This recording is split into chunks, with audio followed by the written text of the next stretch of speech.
بسم اللہ الرحمن الرحیم۔ شروع اللہ کا نام لے کر جو بڑا مہربان نہایت رحم کرنے والا ہے۔ بیٹا ہم نے مطالعہ پاکستان کا باب نمبر 6 ہسٹری آف پاکستان حصہ دوم شروع کیا ہوا ہے۔ اس میں ہم ذوالفقار علی بھٹو کے دور حکومت کے بارے میں پڑھ رہے ہیں کہ انہوں نے 1971 سے 1977 کے دوران معاشی اصلاحات جو پیش کی تھی اس کے اہم پوائنٹ کو ہم نے ڈسکس کرنا ہے۔ تو اس سے پہلے ہم نے بھٹو کی لیبر اصلاحات کے بارے میں پڑھا تھا، اور اہم پوائنٹ جو ہم نے ڈسکس کیے تھے آپ کے ساتھ بھی وہ تھے بونس اور خصوصی بونس، انتظامی معاملات، مزدوروں کو ملنے والی جو سہولیات تھی لیبر ریفارمز کی وجہ سے وہ کیا تھی، بڑھاپے میں جو حقوق ان کو مہیا کیے گئے تھے لیبر اصلاحات کی وجہ سے وہ کیا تھے، شاپ اسٹیورڈ کا عہدہ کیوں تخلیق کیا گیا، کیوں بنایا گیا تھا، اوقات کار جو ہے وہ لیبر اصلاحات کے بعد وہ کس طرح سے تبدیل ہوئے تھے، وہ کیسے تھے، پھر اس کے بعد جو ملازمت کا تحفظ تھا وہ بھی بتایا گیا تھا، اور صنعتی روابط کمیشن جو ہے اس کو قائم کرنے کا بھی مقصد جو ہے وہ آپ کو بتایا گیا تھا۔ بیٹا آج جو ہم ٹاپک پڑھنے جا رہے ہیں وہ ہے ایگریکلچر ریفارم، زرعی اصلاحات۔ پاکستان کی اکثریت آبادی کا پیشہ زراعت ہے، ایگریکلچر ہے۔ بھٹو حکومت نے کسانوں کو استحصال سے بچانے کے لیے زرعی اصلاحات کا اعلان کیا، استحصال ظلم و ستم سے بچانے کے لیے۔ ایگریکلچر ریفارمز، زرعی اصلاحات کیا ہیں؟ یہ ایک ایسا پروگرام ہے جس میں قومی حکومت تمام سرکاری زمین کو اپنے کنٹرول میں لے کر اسے اس انداز سے دوبارہ تقسیم کرتی ہے، ری ڈسٹریبیوشن اس کی ہوتی ہے کہ وہ کسان جن کی اپنی زمین نہیں ہوتی اور وہ کسی کے لیے کام کر رہے ہوتے ہیں، زمینداروں کی زمین میں کام کر رہے ہوتے ہیں، وہ بھی زمین کے مالک بن جاتے ہیں اور بے جا ظلم و ستم سے بچ جاتے ہیں۔ زرعی اصلاحات کا بنیادی مقصد، پرپس جو اس کا ہے، آبجیکٹو جو ہے وہ کیا ہے؟ کسانوں پر بے جا ظلم و ستم کا خاتمہ، غربت پاورٹی کا خاتمہ، زرعی پیداوار جو پروڈکشن ہے ایگریکلچر کی اس میں اضافہ کرنا بھی ایک اس کا بنیادی مقصد تھا۔ زرعی شعبے میں زیادہ کام کرنے کے مواقع جو تھے ان کو پیدا کرنا بھی اس کا ایک بنیادی مقصد تھا۔ ذوالفقار علی بھٹو کے زرعی اصلاحات کے جو اہم نکات آج ہم ڈسکس کریں گے اس میں سب سے پہلے جو ہمارے پاس پوائنٹ ہے وہ ہے زمین کی انفرادی حد ملکیت۔ اگر ایک پرسن، ایک انڈیویجول جو ہے وہ زمین رکھتا ہے، اس کے پاس زمین ہے، تو اس کی حد جو ہے وہ کیا ہے، یا اس کا جو حد ملکیت ہے وہ کیا ہو سکتی ہے، اس کے بارے میں ہم سب سے پہلے پڑھیں گے۔ وہ یہ ہے کہ 150 ایکڑ نہری زمین کا مالک ہو سکتا ہے، ایسی زمین جہاں پر نہروں کا پانی پہنچا کے فصل کو کاشت کیا جا سکتا ہے، اس کی حد جو ہے وہ 150 ایکڑ ہے۔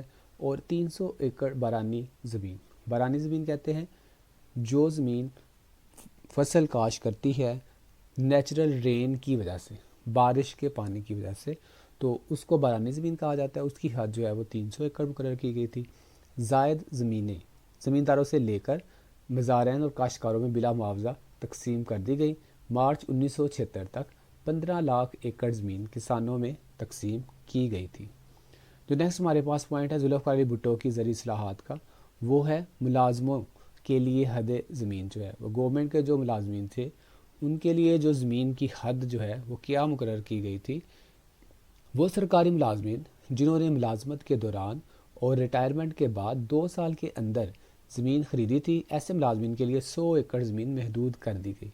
باقی زمینوں پر حکومت کا قبضہ ہو جانے کی پالیسی بنائی گئی۔ فوجی افسران پر اس شک کا اطلاق نہیں ہوگا، یعنی یہ جو پوائنٹ تھا، یہ جو اس پوائنٹ کا جو فوجی افسران ہیں، آفیسرز ہیں، ان پر اس کا جو ہے وہ اطلاق نہیں ہوگا۔ تعلیمی اداروں کے لیے جو زمین تھی، انسٹیٹیوشن جو تھے ایجوکیشنل، اس کے لیے کتنی حد تھی وہ بھی بتائی گئی تھی۔ تعلیمی اداروں یعنی کالجوں اور یونیورسٹیز کے علاوہ کوئی شخص مقررہ حد سے زیادہ زمین رکھنے کا حقدار نہ ہوگا، کہ اگر کسی کے پاس زیادہ زمین 100 ایکڑ زمین سے زیادہ ہو سکتی ہے، وہ کالجوں کی صورت میں، یونیورسٹیوں کی صورت میں ہو سکتی ہے، اس کے علاوہ جو ہے کسی شخص کے پاس مقررہ جو حد ہے اس سے زیادہ زمین جو ہے وہ نہیں ہو سکتی۔ اگلا جو پوائنٹ ہمارے پاس ہے وہ ہے مالیہ اور آبیانہ۔ تمام مالیہ، مالیہ کہتے ہیں زمین پر لگنے والے ٹیکس کو، اور آبیانہ جو فصلوں کو پانی دیا جاتا ہے اس پر جو ٹیکس لگتا ہے اس کو کہا جاتا ہے۔ تو تمام مالیہ اور آبیانہ زمیندار ادا کریں گے، جو مالک ہے، لینڈ لارڈ ہیں، وہی ادا کریں گے۔ مزارعین جو پیسنٹس ہیں، فارمر ہیں، اس ادائیگی سے مستثنیٰ ہوں گے اور وہ اس کو ادا نہیں کریں گے۔ اس کے بعد اگلا جو پوائنٹ ہے ہمارے پاس وہ ہے مویشی فارمز اور باغات۔ کسی بھی شخص کو استبل جہاں پہ گھوڑے پالے جاتے ہیں، مویشی فارم جو لائف سٹاکس کے لیے بنائے جاتے ہیں، اور باغات کے نام پر مقررہ حد سے زائد زمین رکھنے کی اجازت نہ ہوگی، یعنی کہ کوئی بھی شخص جو ہے وہ استبل کی صورت میں بھی نہیں رکھ سکتا۔ مویشی فارمز اور باغات کے نام پر بھی اگر کوئی رکھنا چاہے تو مقررہ حد جو ہے اس سے زیادہ زمین نہیں رکھ سکتا۔ اس کے بعد جو ہمارے پاس اگلا پوائنٹ ہے بیٹا وہ ہے شکار گاہیں۔ تمام شکار گاہیں حکومت نے اپنی ملکیت میں لے لی، البتہ تاریخی نوعیت کی شکار گاہیں مستثنیٰ قرار دی گئی، ان کو اپنی تحویل میں نہیں لیا گیا۔ بے دخلی کے اصول، رولز آف ایوکٹ جو ہیں، کسانوں کو، مزارعین کو اپنی زمینوں سے بے دخل کرنے کے، نکالنے کے اصول جو ہے وہ بھی مقرر کیے گئے تھے، ورنہ اس سے پہلے جو ہے وہ زمیندار جو ہیں جب چاہے کسی بھی مزارع کو، کسی بھی کسان کو جو اس کی زمینوں پر کام کرتا ہے وہ بلا وجہ نکال دیا کرتے تھے، لیکن زرعی اصلاحات کے تحت ان کو تحفظ دیا گیا اور ان کو بے دخل کرنے کے لیے واضح اور ٹھوس جو ہے وہ اصول بھی بنائے گئے۔ مالکان کو یک طرفہ یعنی ون سائیڈڈلی جو ہے وہ طور پر مزارعین کو بے دخل کرنے کے حق سے محروم کر دیا گیا۔